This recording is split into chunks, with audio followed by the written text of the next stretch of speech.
A todos, vamos receber esse dia com muita alegria, com muito entusiasmo. Eu vou falar de máscara para que o nosso palestrante possa falar sem máscara no microfone, tá bom, gente? Então nós vamos agradecer esse dia que nós estamos aqui e rogando então a Jesus a proteção e o amparo. Vamos começar lendo, então eu vou abrir aqui uma leitura. Eu vou ler do livro Vinha de Luz, de Francisco Cândido Xavier, pelo Espírito de Emmanuel,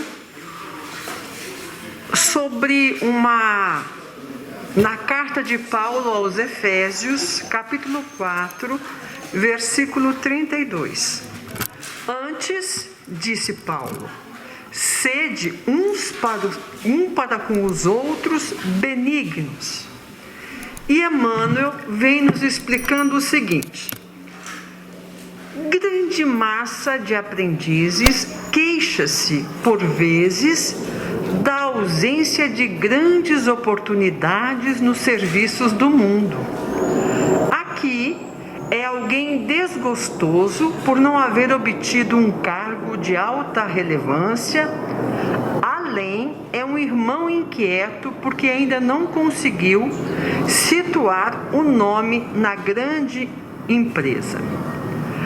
A maioria ainda esquecida do valor dos pequenos trabalhos que se traduzem habitualmente num gesto de boas maneiras, num sorriso fraterno e consolador, um copo de água pura, o silêncio entre um mal que não comporta esclarecimentos imediatos, um livro edificante que se dá com amor, uma sentença carinhosa, o transporte de um fardo pequenino, a sugestão do bem, a tolerância em face de uma conversação fastidiosa, os favores gratuitos de alguns vinténs, a dádiva espontânea, ainda que humilde, a gentileza natural, constituem serviços de grande valor que raras pessoas tomam a sua justa consideração. Isso é verdade, né? A gente não valoriza pequenos serviços, um trabalho, uma ajuda. Acho que só é importante grandes atividades. Que importa a cegueira de quem recebe? Que poderá significar a malevolência das criaturas ingratas diante do impulso afetivo dos bons corações?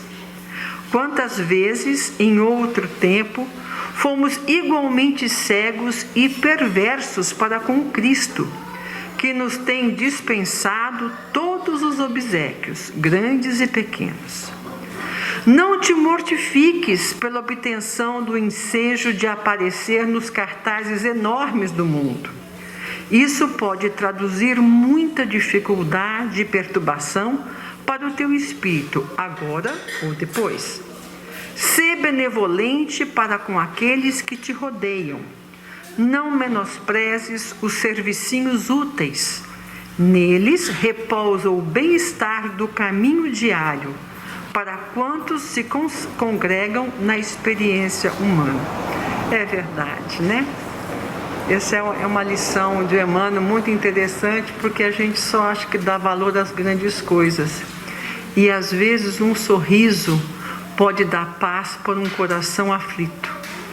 Não é mesmo? Então, meus amigos,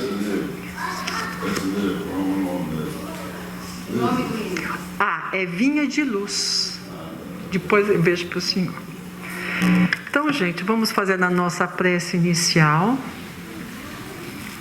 Fechar os olhos significa voltar a nossa atenção para o nosso coração. Para essa pessoa, nós somos filhos de Deus. E nós estamos numa casa onde a espiritualidade amiga está atendendo a cada um de nós, sabendo o que se passa em cada coração, sabendo o que se passa com a nossa saúde, com as nossas aflições. Então esse momento é de conexão com Jesus, com Deus, nosso Pai, rogando a Ele a assistência, rogando a Ele que nos conduza aos bons caminhos, que segure nas nossas mãos nos momentos de decisões importantes da nossa vida. Que nesse instante a paz de Jesus esteja conosco nesse recinto e rogamos que esta energia possa se estender até os nossos lares, aos nossos parentes, em especial aquelas pessoas mais difíceis, aquelas pessoas que precisam que os seus corações sejam tocados pelo amor de Deus. E assim, nós iniciamos mais um sábado agradecendo esta grande oportunidade, dizendo graças a Deus e graças a Jesus. Que assim seja. Então, nós vamos começar, eu vou passar a palavra para o Marlon. Bom dia, queridos. Esse dia gostoso, né? Cheio de calor humano. Vento. O ambiente está maravilhoso. Esse dia eu estava imaginando, porque o tema hoje é autotransformação.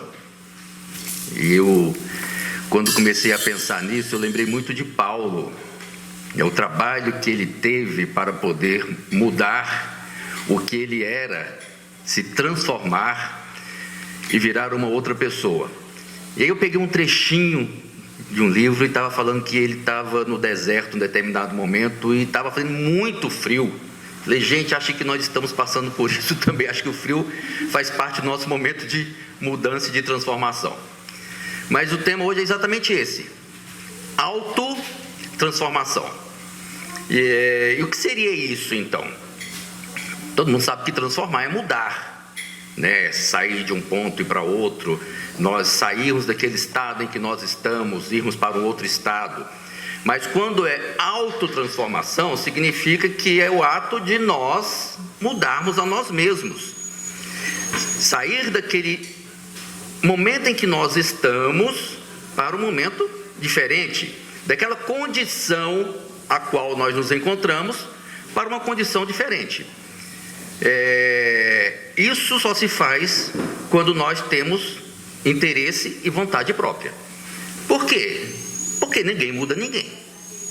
E se alguém quiser me mudar, não é autotransformação. Alguém está fazendo aquilo por mim ou para mim, e que efetivamente não dá resultado. E essa autotransformação, ela só ocorre quando nós entendemos o que significa isso para a nossa vida.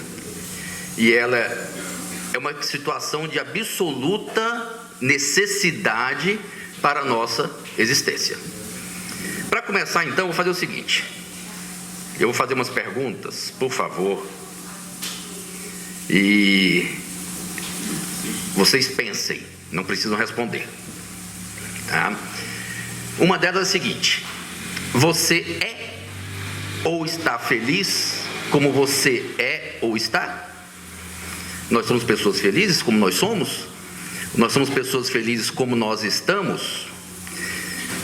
Nós, por acaso, em algum momento da nossa vida, nós já reclamamos de alguma coisa? De alguma situação? Acho que não, né? Aqui está todo mundo tranquilo. Você acha que você merece mais do que você tem ou mais do que você é? Exatamente o que estava aqui no texto agora há pouco, né? Porque a gente acha que a gente tem que ser mais do que os outros. O que nós esperamos que a vida nos dê? O que nós aguardamos que a vida nos ofereça? Você sabe por que você é assim ou por que você está assim? E a última pergunta, claro, que não deixa a gente ficar quieto, é: nós somos felizes? Se nós somos felizes, o que nos faz ser felizes? Se nós não somos felizes, por que nós não somos felizes? Então veja, nós temos algumas situações na nossa vida em que nós nos questionamos. Passamos por experiências às vezes agradáveis, outras nem tanto, mas todas elas fazem com que a gente reflita e pense assim: por que é que eu estou passando por isso? O que aconteceu comigo para eu estar nessa condição? E aí nós nos perguntamos assim: em algum momento da nossa vida, nós sofremos. Alguma coisa aconteceu na nossa vida que fez com que a gente sofresse. E muitas dessas ocasiões nós nos colocamos como vítima desse sofrimento. Já perceberam isso? Nós muito frequentemente nos colocamos como vítima dos processos que estão na nossa existência. Por quê? Porque nós nunca somos culpados de nada. O culpado é o outro. O culpado é Deus. A gente costuma muito colocar a culpa em Deus, né? O culpado é o meu irmão, a minha esposa que não me entende, meu filho que briga comigo, meu pai que não me dá o que eu quero, meu chefe que é ranzinza. O outro é que é sempre responsável pelas coisas que acontecem de ruim na minha vida. Por quê? Porque nós sempre entendemos que existe uma razão, um motivo que não sai de mim. Mas o que acontece com essas coisas todas? Vamos fazer assim: nós vivemos num universo em que tudo é conectado. Tudo. As nossas relações, sejam pessoais, interpessoais, espirituais, elas são conectadas.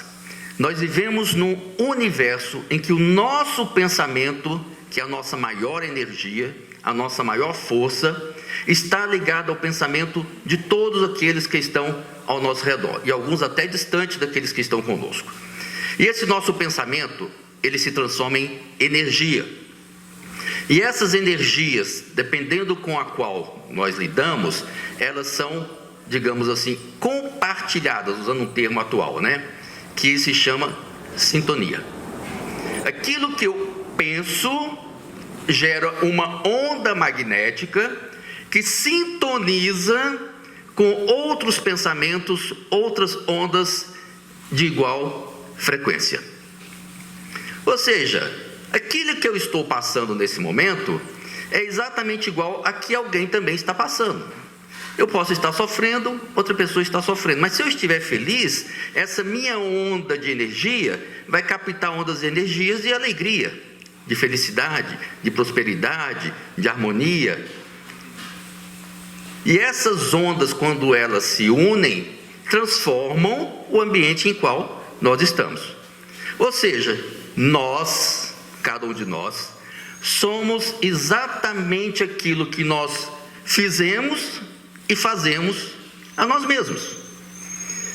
Ou, traduzindo, eu sou aquilo que eu criei para mim. Através do quê? Das minhas energias mentais, do meu pensamento. E o pensamento ele é tão forte que essa energia ela está ligada ao pensamento daqueles que estão comigo. Então muitas vezes eu posso até estar com o pensamento equilibrado, mas se em algum momento ele desequilibra, eu busco uma energia desequilibradora e ela me atinge e eu me desequilibro ainda mais. Então assim, colocar a culpa no outro daquilo que eu estou passando, daquilo que eu estou sofrendo, das minhas angústias, das minhas dores, do meu sofrimento, ou das minhas alegrias, da minha felicidade, da minha paz, é colocar no outro aquilo que é responsabilidade minha. Então nós vamos reavaliar isso daí.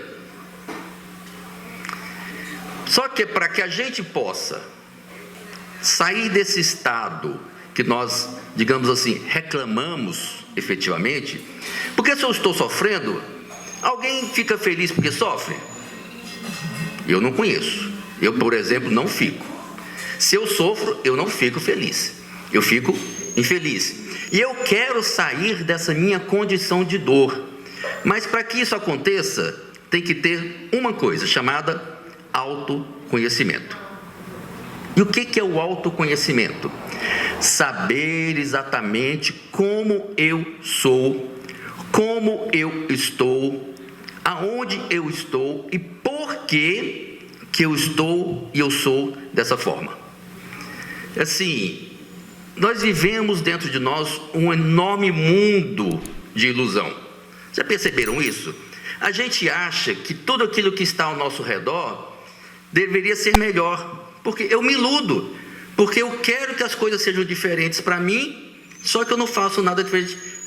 Acho que tem uma frase do Einstein, né? A gente faz a mesma coisa e quer ter um resultado diferente. Toda vez que eu faço a mesma coisa, eu vou ter o mesmo resultado. Se eu quero mudar o resultado, eu tenho que mudar a minha atitude. Então a primeira coisa é entender, me conhecer, saber como eu sou, aceitar as minhas imperfeições. Isso é fundamental, porque no estágio em que nós estamos no planeta, nós ainda somos espíritos muito imperfeitos. Muito. Ainda temos muito para poder caminhar. Mas essa imperfeição, ela faz parte do nosso processo. Podemos imaginar que já fomos muito piores. Nós ainda estamos muito por caminhar, mas em função daquilo que nós fizemos lá atrás, nós já andamos muito. Vejam só, nós estamos no meio da nossa, digamos assim, provável existência, né? Ela é muito, a gente não tem ideia do que vem pela frente aí.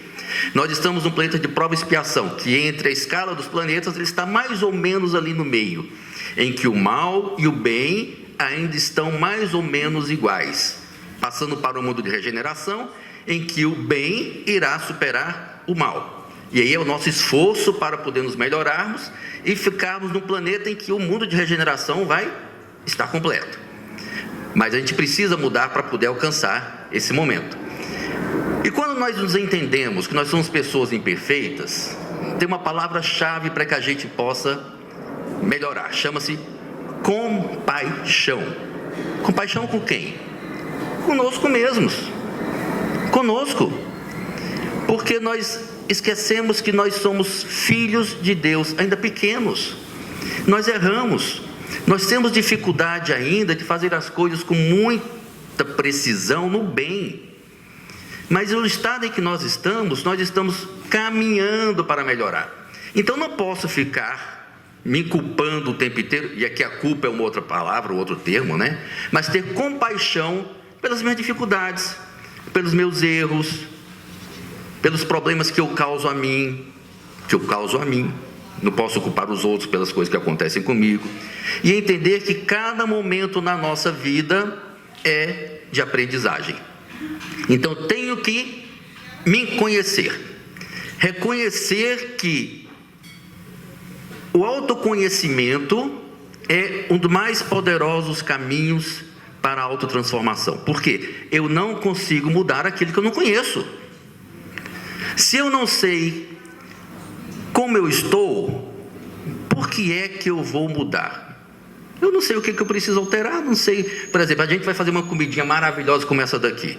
Se eu não experimento e não sei que está faltando sal, como é que eu vou colocar um tempero? Então eu tenho que reconhecer, saber o que está acontecendo para poder mudar. Então, esse processo de transformação exige de nós o conhecimento de nós mesmos. Saber o que nós somos e por que nós estamos nessa condição. E outra coisa que é imprescindível, reconhecer as nossas dificuldades, a nossa pequenez. E aqui tem uma frase do Carl Jung, que temos aqui as psicólogas que são experientes nessa área, que fala o seguinte: nós só seremos seres de luz quando formos capazes de conhecer as nossas sombras. A gente, por conta do nosso orgulho, da nossa vaidade, a gente joga para baixo do tapete as nossas coisas ruins. A gente quer mostrar que nós somos aquilo que nós efetivamente não somos. Então, se eu não reconhecer as minhas sombras, as minhas dificuldades, os meus problemas, eu não vou saber lidar com elas para poder trabalhá-las e mudá-las. Então, eu tenho que entrar dentro de mim, e aqui existem alguns processos, entre eles a meditação, por exemplo, olhar como eu sou, sem medos, sem atavismos, para que eu possa conscientemente me identificar. Isso é o autoconhecimento. Uma vez que nós chegamos a isso, nós passamos por uma segunda etapa. Mas aí nós vamos lá no Livro dos Espíritos, questão 919, todo mundo já conhece, inclusive eu estou com o livro aqui. que Kardec faz a seguinte pergunta para os espíritos: qual o meio mais eficaz para se melhorar nessa vida e resistir o arrastamento do mal? E os espíritos respondem: um sábio da antiguidade vos disse: conhece-te a ti mesmo. Ou seja, nós não conseguimos fazer nenhuma mudança sem nos conhecermos. E aí, na questão seguinte, ele pergunta: compreendemos sem dúvida alguma essa máxima, mas a dificuldade está precisamente em conhecer a si mesmo. Como é que nós fazemos isso? E aí, nós trazemos, eu não vou ler, que é aquele trechinho que Santo Agostinho fala: fazei o que eu fazia quando vivi na terra. No fim de cada dia interrogava a minha consciência. Passava em revista o que eu havia feito e me perguntava a mim mesmo se não tinha faltado no cumprimento de algum dever. E aqui ele faz toda uma descrição dessa atividade. Questão 919A, depois vocês podem ler, que vocês vão ver o que Santo Agostinho fala. E lá no fim ele falava o seguinte: colocai clara, pois, essas questões precisas e não tem mais em multiplicar. Pode ser que em função delas, vejam só, tereis alguns minutos para conquistar a felicidade eterna. Ele não disse que nós vamos ser eternamente felizes, mas a partir do momento em que nós buscamos dentro de nós o que efetivamente nós somos, e fala: olha, se você reconhecer o que você é e abraçar isso com todo o seu afeto, você vai ter um momento de lucidez, de alegria e de felicidade. E a hora que nós sentirmos isso, nós falamos: pô, então esse é o caminho. E daqui para frente nós começamos a abrir a vereda para alcançarmos a felicidade, evidentemente, mais para frente, porque nossa vida é eterna, mas já estamos começando a seguir o caminho, alcançar a felicidade. Mas precisamos entender como ela funciona. Uma vez que nós identificamos isso, e nos questionamos, nos perguntamos e descobrimos o que nós fizemos à noite, na calada no meu travesseiro, só eu e eu, às vezes até o meu guia, porque ele às vezes pode nos ajudar muito. Realmente a gente vai descobrir coisas impressionantes.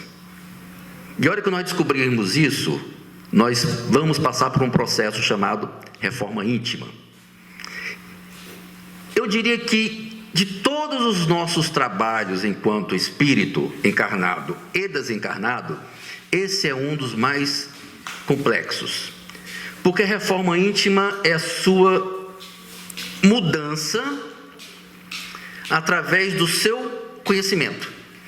É você pegar aquela sua personalidade que está encravada em você durante milênios, na sua existência, e melhorar essa personalidade.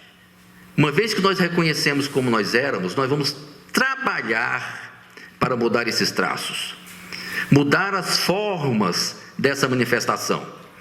Nós vamos transpor os nossos interesses pessoais, transpor os nossos personalismos, e aqui Joana de Ângeles fala uma coisa impressionante: nós vamos esvaziar-nos de nós. Ela fala esvaziar-se de si. Isso significa tirar aquilo que você é para poder colocar algo novo. Você tirar aquela sua máscara, aquela sua dificuldade, aquela sua dor, aquilo que você se reconheceu, que às vezes nos machuca. Assim, imagine quando nós descobrimos que nós somos muito egoístas. Será que nós, ao percebermos isso, nós ficamos bem? Ficamos felizes? Óbvio que não, Mas o trabalho para poder tirar isso da nossa vida é complicado. Por quê? Porque tantos anos, tantos séculos, tantos milênios, isso está encravado no meu campo espiritual, que eu quero as coisas para mim. Eu sou orgulhoso, eu sou egoísta, eu não tenho compaixão por ninguém, eu sou invejoso. E para poder quebrar isso, eu tenho que fazer uma reforma pessoal, íntima, me melhorar, anular aquela coisa que está me machucando. Assim, não é anular as coisas ruins que eu tenho, mas é trabalhar. Porque mesmo essas coisas ruins que fazem parte da nossa vida, elas são necessárias para nos educarem. A dor, ela é nossa melhor amiga, já falava Emmanuel. Porque sem a dor, nós não reconhecemos os problemas que nós temos, as nossas dificuldades. Então é necessário que a gente reconheça isso, para poder trabalhar. Eu tenho alguma coisa ruim? Então, de que forma eu lidar com isso? E trabalhar isso gradativamente. É uma proposta pessoal, uma proposta de aperfeiçoamento. Ela é gradativa e pode até ser bastante demorada. Levar-se-á muitas encarnações para isso. Eu trouxe um gráficozinho aqui que não consegui colocar, mas assim, inicialmente, para nós sairmos do nosso egocentrismo, do eu, em que eu sou o centro de tudo, passamos para o etnocentrismo, que é o centro do meu mundo, é o grupo com o qual eu convivo, pode ser a minha família, pode ser o meu grupo religioso, mas veja só, eu já saí de mim, agora eu estou num grupo. A partir desse momento, eu pego um grupo maior, que é a Terra, por exemplo, até alcançar o cosmos. A hora que eu alcançar isso daí, do egocentrismo, etnocentrismo, mundocentrismo e o cosmocentrismo, é engraçado falar do cosmocentrismo, né? Porque ele é o universo, então ele não é o centro, ele é o conjunto. Eu já estou me entendendo como uma pessoa, um espírito que faz parte do grupo divino. Aí eu deixei de lado tudo aquilo que me desapraz. O orgulho, a vaidade, o egoísmo, a ganância, a inveja, qualquer coisa disso. Por quê? Porque eu não estou mais centrado em mim, eu estou centrado no grande conjunto que é o universo. E isso começa com o entendimento de quem nós somos. Por que isso? Porque o universo está sempre agindo em favor de nós. Nós é que não vemos.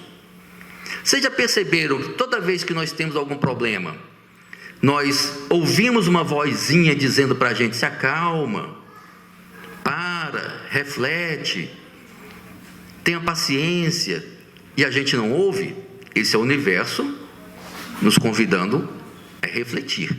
Esse universo, no caso aqui, eu vou colocar os nossos guias, né? Nossos amigos espirituais, se podem vir em forma de uma amiga, uma esposa, um pai, um irmão, um colega, que é o universo nos ajudando. E nós somos convidados pela vida a acionar a nossa vontade para mudar esse conceito que está tão enraizado na nós.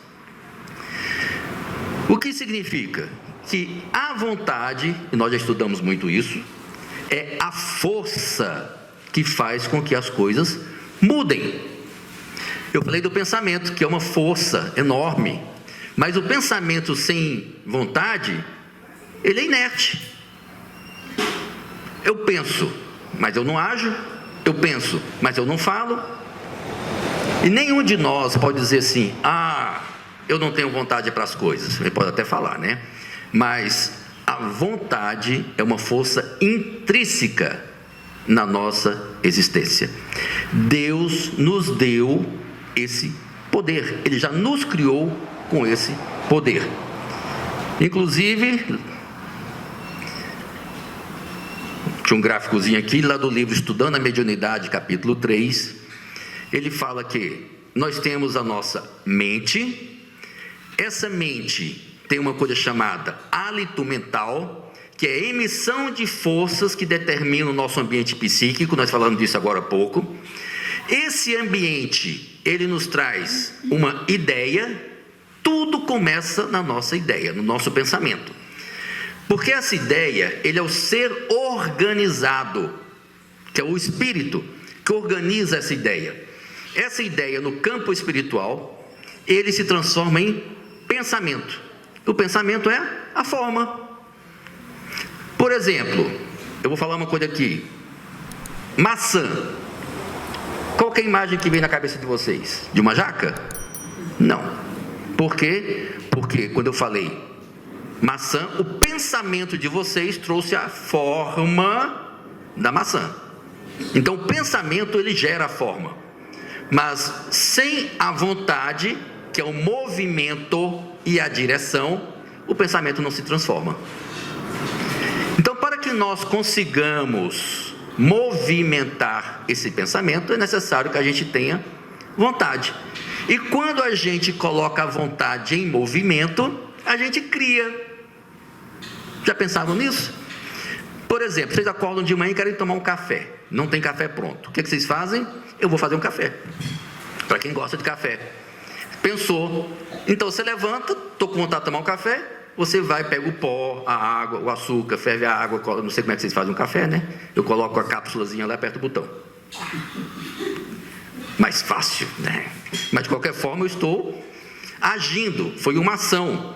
E essa ação, ela cria forma, situações, coisas, paisagens, que altera o meu mundo por conta disso. Então, se eu não utilizar a minha vontade, o pensamento fica aonde ele está. É aquela história assim, que eu já falei, inclusive, muitas vezes com meu sogro, né? Nossa, hoje eu estou com uma vontade danada de ir para a academia. O que eu faço? Eu sento e espero a vontade passar. Né? Por quê? Porque eu não quero transformar a minha vontade em ação. É preguiça mesmo, confesso a vocês.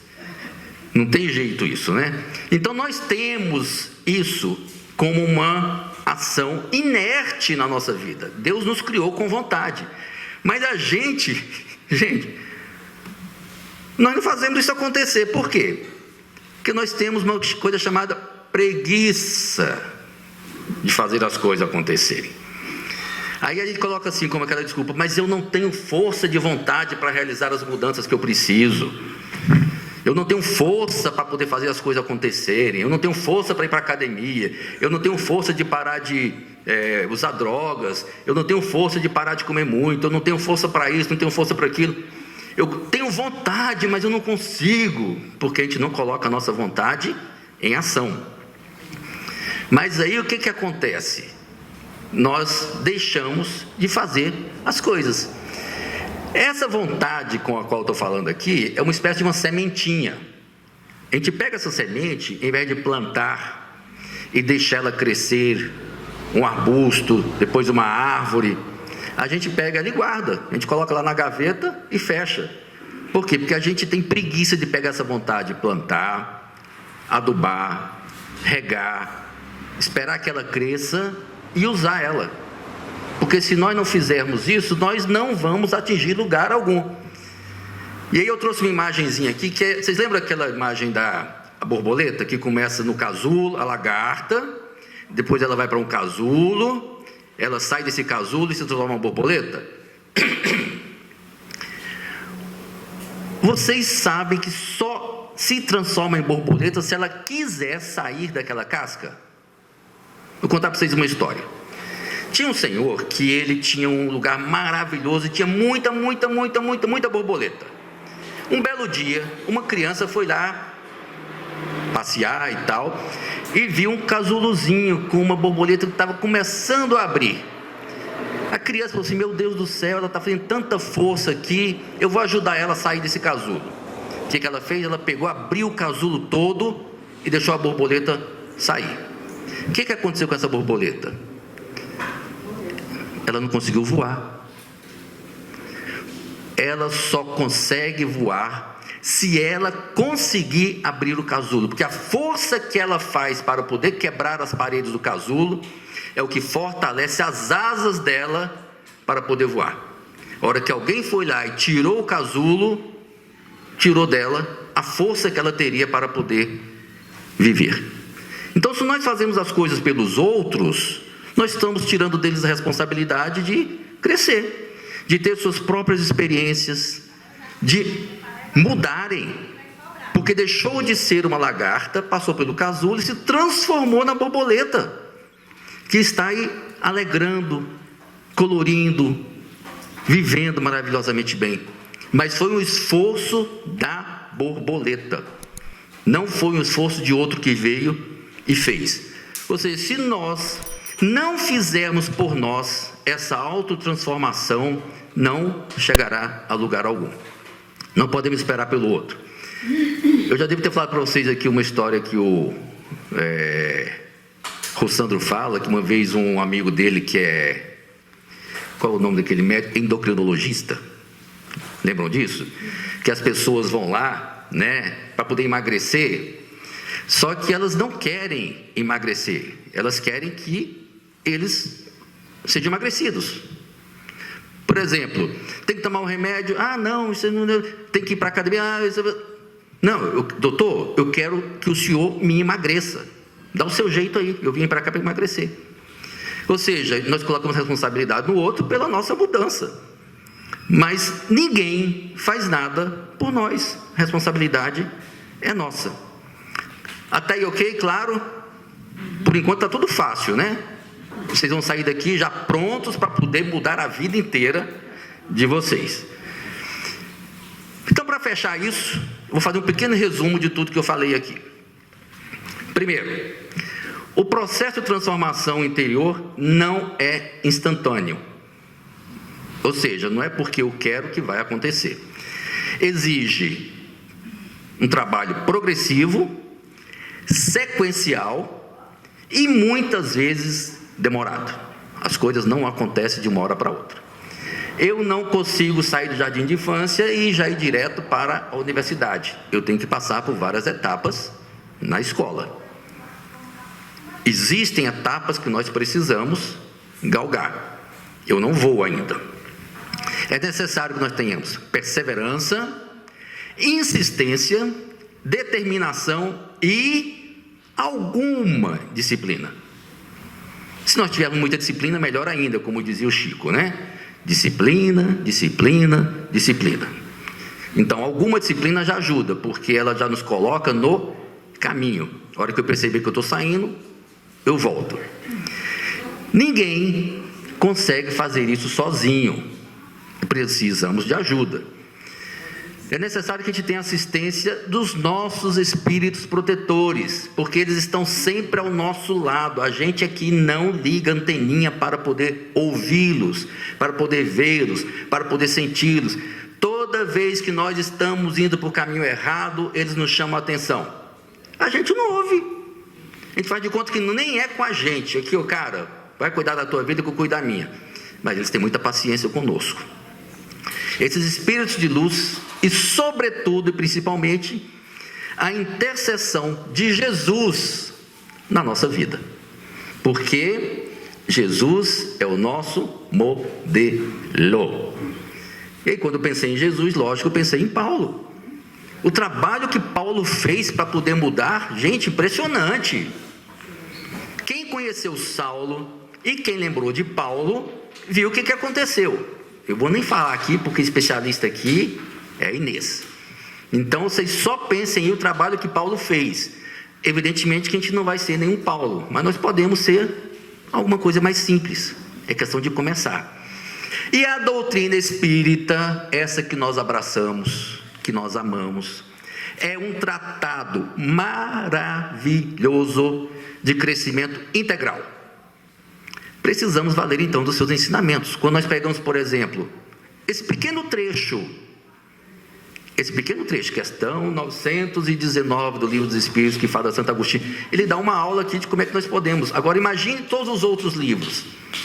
Eu trouxe aqui 4 livros espíritas.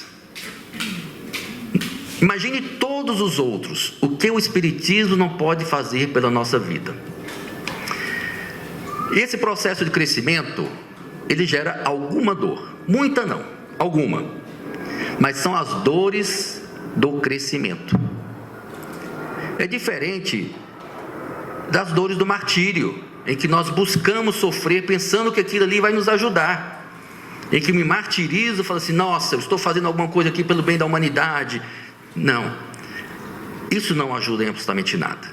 A dor do crescimento, sim, nos ajuda, porque nós fazemos isso consciente. Eu sei que eu preciso tomar uma atitude, às vezes essa atitude pode ser dolorida, às vezes não, dependendo da forma como nós lidamos com ela. Mas a dor para nós, nesse caso, ela é absolutamente necessária, porque ela vai nos auxiliar no processo de crescimento. Uma outra coisa, o estudo edificante, boa leitura, boas ações, boas obras, oração, caridade é transformadora. Por quê? Toda vez que eu faço alguma coisa em benefício de alguém, eu estou saindo de dentro de mim. Eu estou deixando o meu egoísmo e partindo para a atitude com o outro. Isso já é um processo de transformação. Se eu identifiquei que eu sou egoísta, eu falei, para parar com o meu egoísmo, eu tenho que buscar agir em benefício do próximo. Às vezes ele fala assim, poxa vida, mas vou sair da minha cama tão quentinha aqui para poder levar algo quente para outro. Eu vou lá no Garço fazer uma sopa, mas está frio. Vou nada, de jeito nenhum. A hora que a gente sai de casa, começa a vir para cá, fala, pô, que coisa boa. A gente já sente uma energia maravilhosa que nos abraça. E a hora que chega aqui então, a gente fala, pô, por que eu não vim antes? Então a gente já começa a mudar esse conceito de dores. E isso muda a nossa vida. Porque nós mudamos aquilo que é muito material para aquilo que é imaterial, que é transformar a minha ação em benefício do próximo. Então, dizer assim, isso aqui é uma receita? Evidente que não, né? Mas é um caminho que todos nós podemos seguir. Esse tema, ele dá um seminário. Não é apenas uma pequena palestra de 40 minutos. Mas aqui eu trouxe algumas ideias. Eu vou fechar com uma frase, ai meu Deus do céu, do professor Alírio. Para quem não conhece, o professor Alírio de Cerqueira Filho, ele é um psiquiatra espírita. Ele tem um trabalho maravilhoso lá no Mato Grosso com o Lacordaire, não sei se já ouviram falar do Lacordaire, que foi presidente da Federação Espírita do Mato Grosso durante muitos anos. Eles trabalham com desenvolvimento pessoal com o ponto de vista espiritual. Eu tive a oportunidade de ter um trabalho com eles há muitos anos atrás, eu me apaixonei pelo que eles fazem. E o Alírio tem uma frase maravilhosa, que fecha tudo isso, que diz o seguinte: todo esforço de autotransformação envolve a idealização, a ideia, o pensamento, a vontade, que é transformar esse pensamento em ação, e essa ação gera uma realização. É difícil? No nosso estágio, às vezes, até pode ser um pouco difícil. Mas se nós continuarmos na inércia, esperando que as coisas aconteçam por si só, nós jamais alcançaremos a plenitude.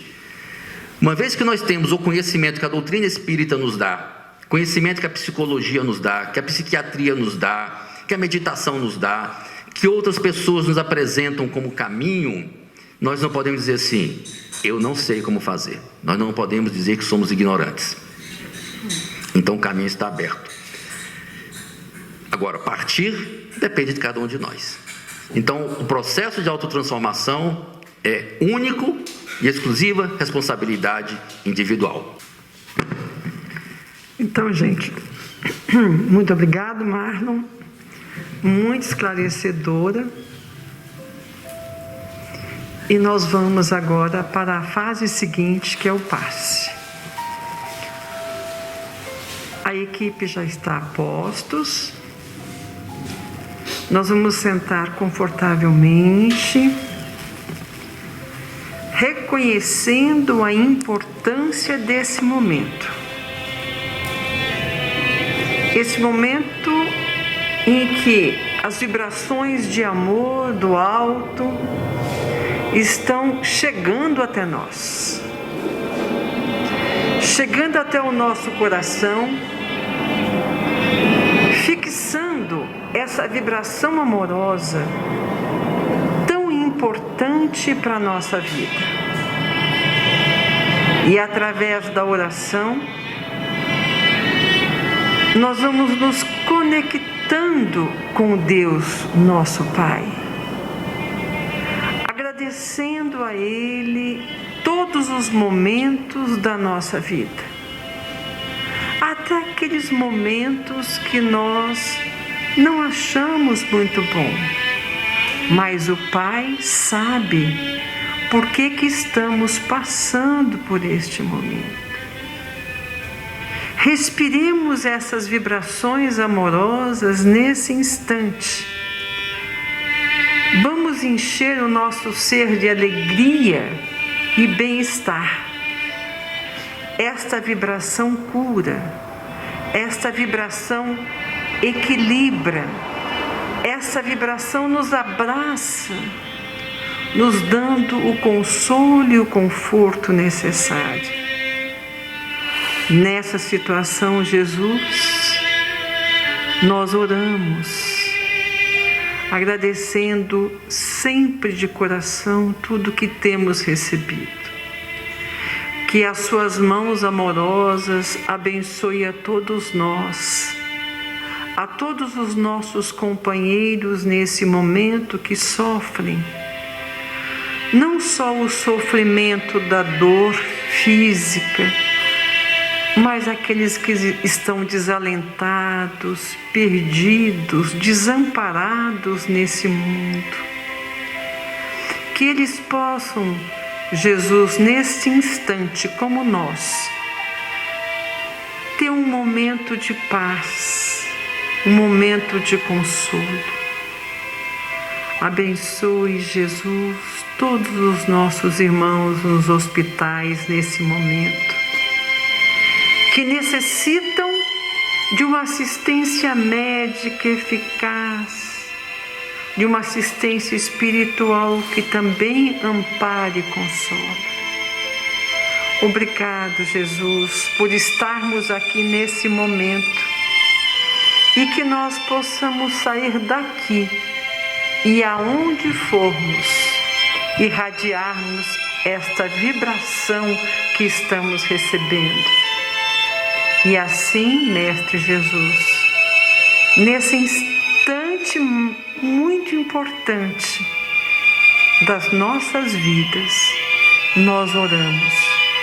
Pai nosso que estais nos céus, santificado seja o vosso nome.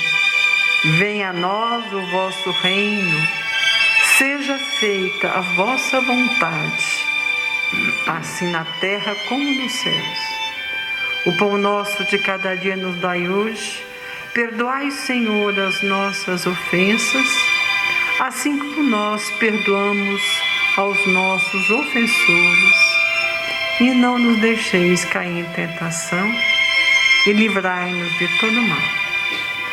Que assim seja. Graças a Deus.